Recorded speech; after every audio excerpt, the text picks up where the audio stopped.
ही आपली लीला, तिला खोड्या करायची खूप सवय होती. त्यामुळे ती नदीबाईशी बोलून तिला हवं ते करत होती. आपण हे पहिल्या भागात बघितलेलंच होतं. आता आपण बघूया की ताई, आई आणि माई तिघी मिळून ती लीलाची खोड कशी मोडतात. चला तर पाहूया या भागामध्ये.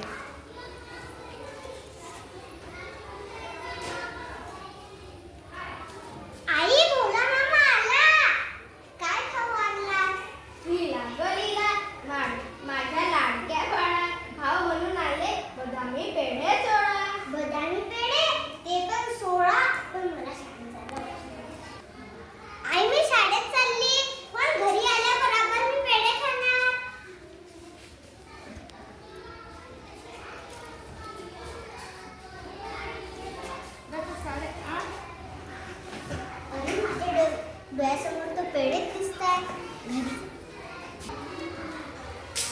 आई पेढे कुठे ठेवले? शिंगाड्यावरच्या बुट्टीत डबा ठेवलाय.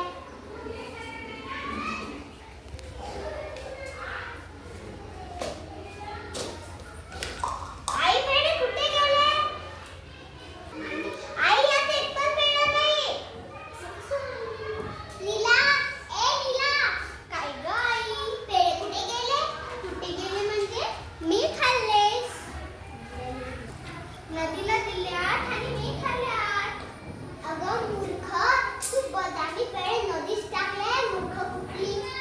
अगं हो, तू म्हणालीस पेढे नको खाऊ, माई म्हणालीस पेढे नको खाऊ. मग मी नदीला विचारली.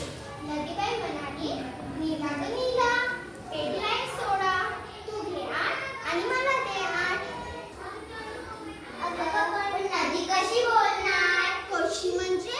लीलाची बोलते तशी. हो ग लीला, नदी तुझ्याशी बोलते. अगं माई, तीच तर तिला गोडा खायला सांगते, शाळा बुडवायला सांगते. हो की नाही ग लीला? ताई, माई, आई, समजलं ग बाई. आता नदीशी बोलायला जाणार नाही.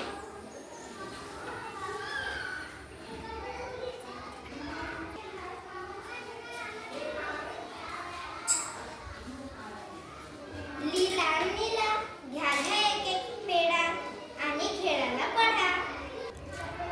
लीला, नीला, घ्या एक एक पेढा